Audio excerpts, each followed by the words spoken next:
Hi there my friends, welcome or welcome back to my channel. I don't know about you, but I love finding new techniques with existing mediums. So today I thought I'd have a play with some Inktense pencils. So I made a little swatch of the colours that I plan to use. Just 4 blues, and I will be introducing white and an orange as well.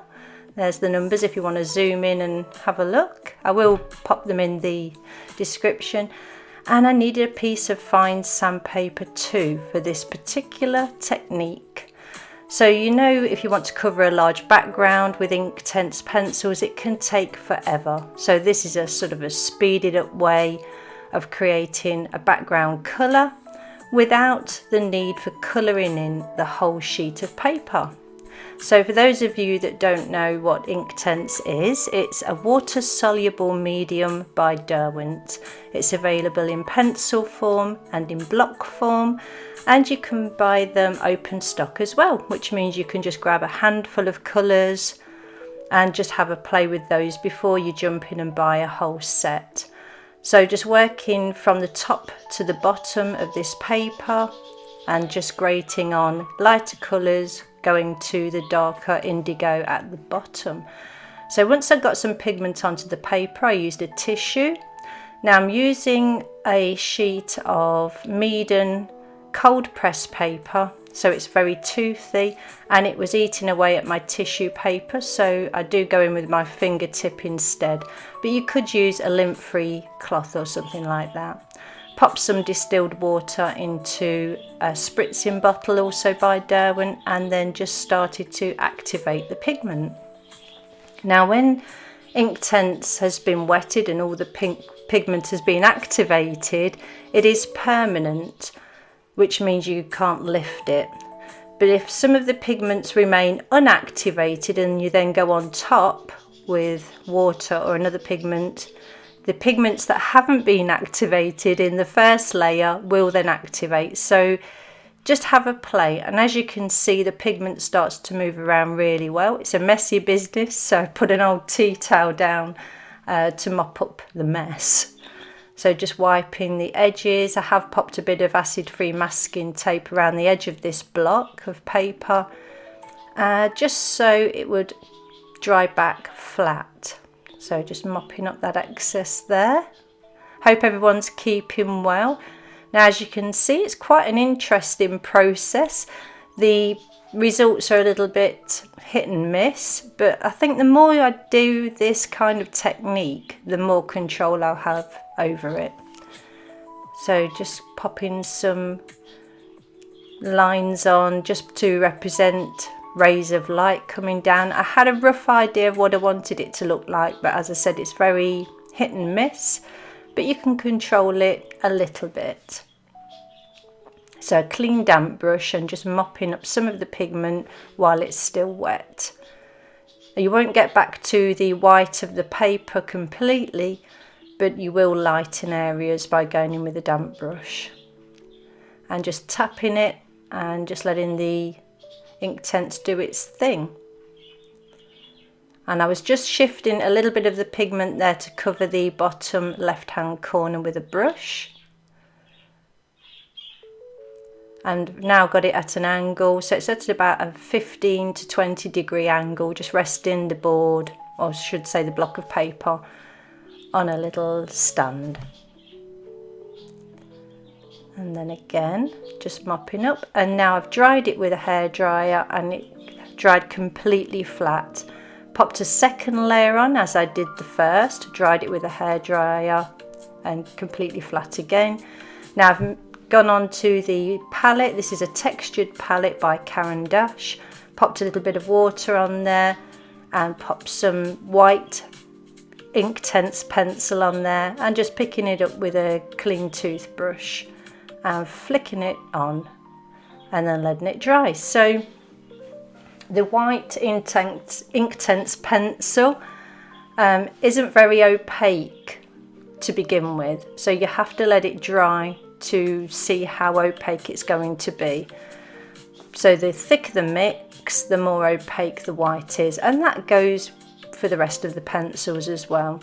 The colours are generally quite transparent. So dried it off with a hairdryer again, sketched in a little gull. I believe this is a juvenile kittiwake, and beginning just to add the layers now with a brush, and I'm just using the white Inktense pencil pigment.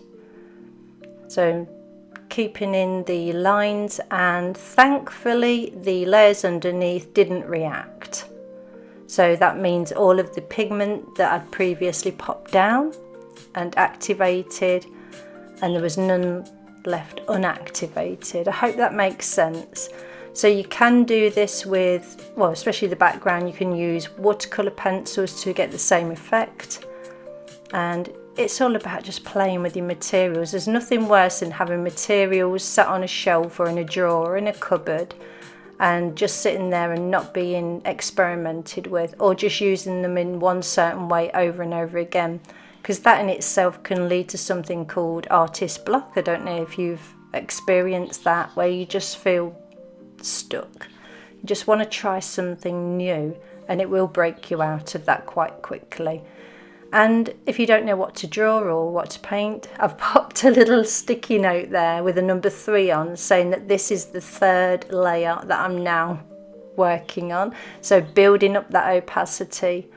Yeah, the more the merrier, just building those layers up. And I am working from a reference image for the juvenile kittiwake, but obviously I didn't for the background. So as I was applying the background layers, it just came into mind that it looked like the sea, I guess, ocean waves crashing together, and adding those rays of light coming down from the top left hand side just really, I don't know, really brought that thought further forward in my mind, I guess, that that's something I wanted to achieve. So with the background being so dark, I knew that a subject placed on top would need to be a little bit lighter to add contrast to the piece. If I'd gone in with a dark coloured seabird, it wouldn't have looked so effective, I don't think.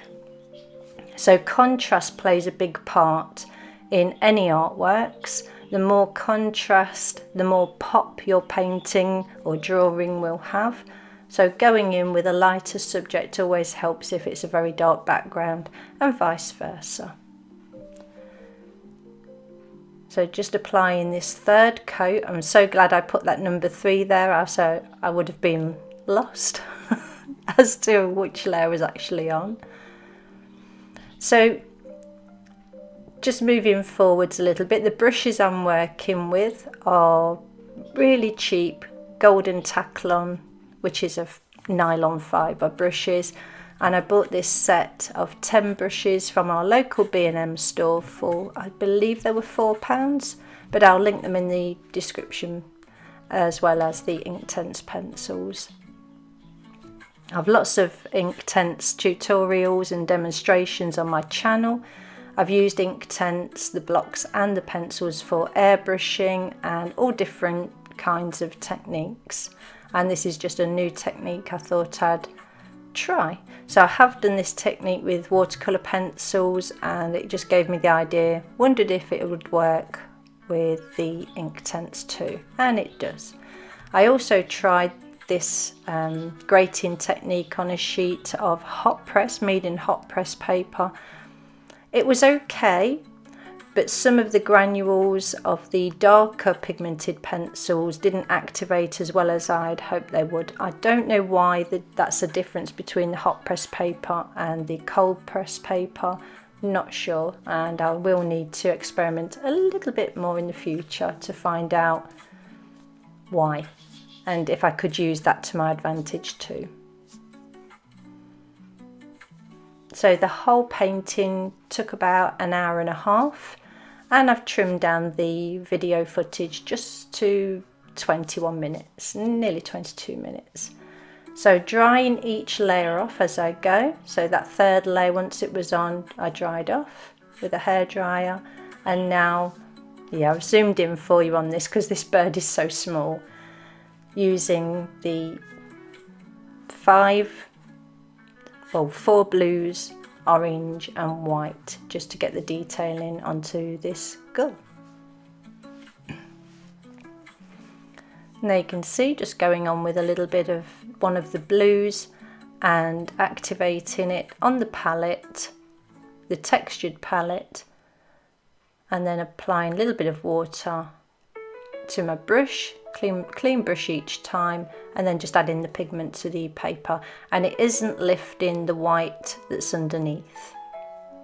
So I was really happy about that, the base coat pigments that I grated on and activated didn't lift, and once dried with a hairdryer I was able then to layer up with the white, and the colours didn't lift and the white doesn't lift once it's dry. So all in all, so far so good. The experiment was working as I'd hoped it would. You're never quite sure when you're using mediums in a way that's different to how you would normally use them, but it's all a learning curve. That's why I love art. The whole journey is just a never-ending learning curve. We're never going to know everything, but what we do know, I truly believe we should be sharing with others so that they can enjoy their art journey too. If you do like my videos, please don't forget to hit like and subscribe.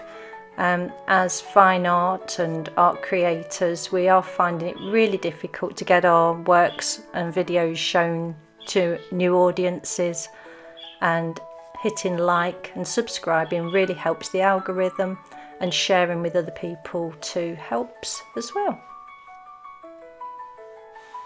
So as you can see, you can work wet into wet and wet onto dry to help the pigments blend together,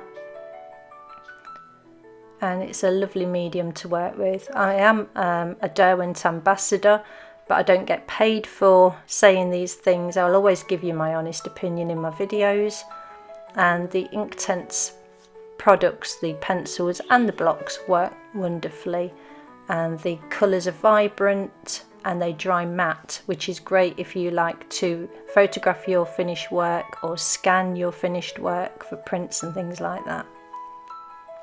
The light fastness can be a little bit of an issue with the Inktense products.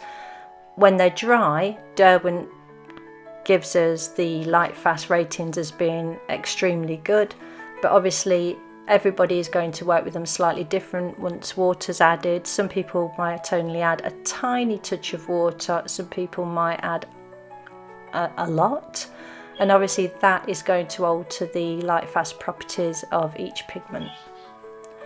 With the white, building up the white here, I've created a thicker mixture on the palette, so more pigment, less water, to help me define where the highlights on the bird actually are.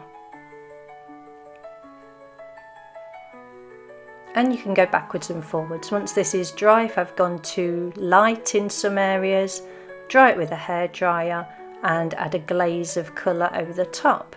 And what a glaze of colour is, it's just a very thin down, transparent layer of paint that tints the colour underneath. So you don't lose any of the detailing and things like that, you just alter its colour and hue, or just tone. So I thought I'd keep this bit nice and zoomed in for you, just so you can see what I'm doing. And as I said, it's a really quick process. I think probably the longest part of this whole painting was the going on with the 3 layers of the white to begin with on the gull.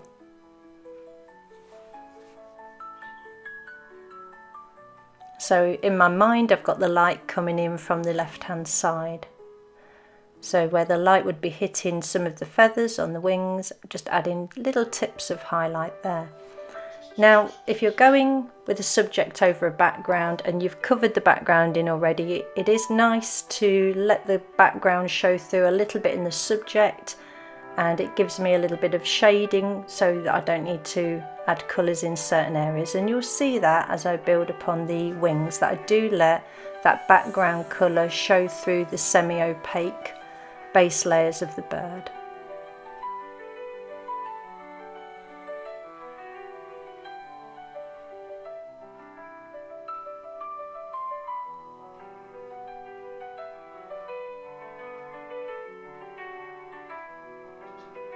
So just remember, if you're painting birds, the feathers aren't completely opaque, especially the large flight feathers. Some light will be shining through them, hence leaving some of the background colour showing on some of the feathers. If you'd like me to produce any videos of a certain medium or a certain subject, just pop it in the comments below and I'll add it to my to-do list. For those of you that have been around a while and followed me for a while, you'll know that I work in all different mediums: acrylics, graphite, charcoal, inks, pastels, watercolours, gouache. Acrylic gouache is a new one that I've added, and oils as well. I know I've had a couple of people ask for oil pastels, so that's something that I'll be working forwards into my videos soon.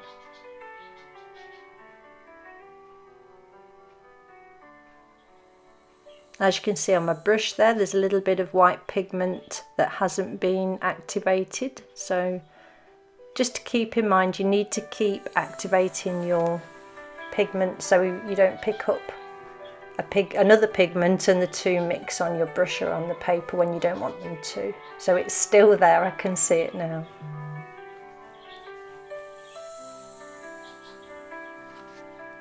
So when I'm using the Inktense products, I don't use my best watercolour brushes because the Inktense does stain, and I find they work really well with the golden Taklon brushes such as these.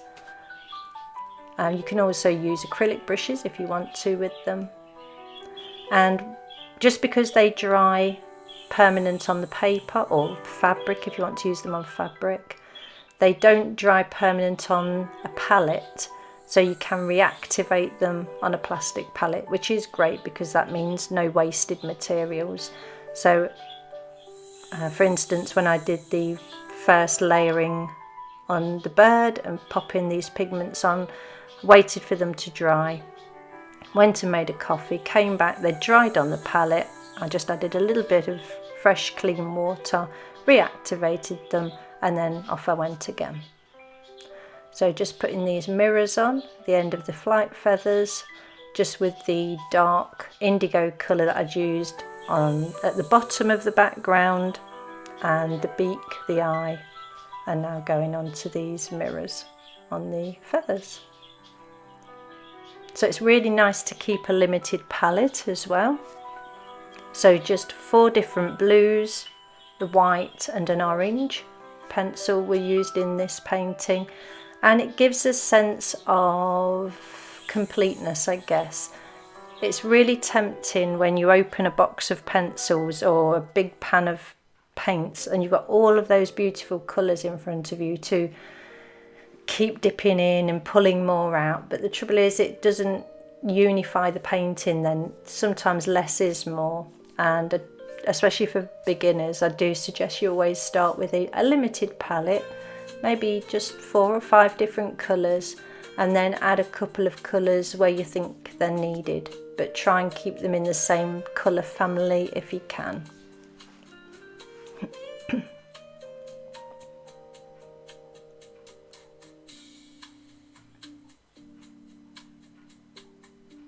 So just bringing in a few darks here, and I know that once this is dry, I can dry this off with a hairdryer, or I can go away and make another coffee. Come back, and as long as that pigment is dry, I can go over it with more darks or lights. So if I want a colour to be lighter, I just mix a little bit of the white with it.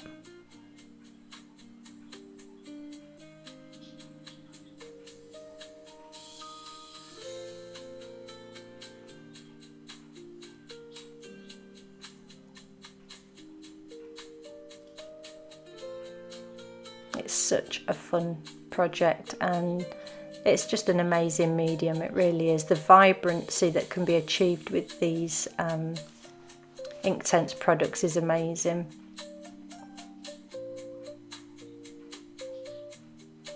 Obviously the vibrancy of colour in the product isn't shown so well in this particular project, but some of my other projects is a toucan, and the beak is very bright, very vibrant. I'll pop a couple in the description, a couple of other videos in the description. You'll see how vibrant these colours can actually be. They look more vibrant when they're wet, so keep that in mind as well. It's always best with water soluble mediums to make a swatch sheet, so you can see how they actually dry, how vibrant, how light or dark they're going to be once they're dry. So I do suggest, if you do pick up a handful or even a set of these products, is to make a swatch sheet and try and swatch on the same paper that you know you're going to be working on in the future, because a bright white paper swatch is going to look different, or is going to give different results to an off-white or a cream coloured paper. If in doubt, swatch it out.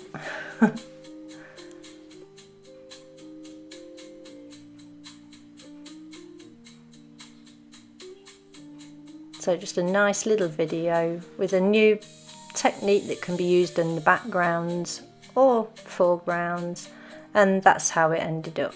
So thank you so much for joining me today for this little video. I do hope you experiment with the mediums you already have, and until next time, bye for now.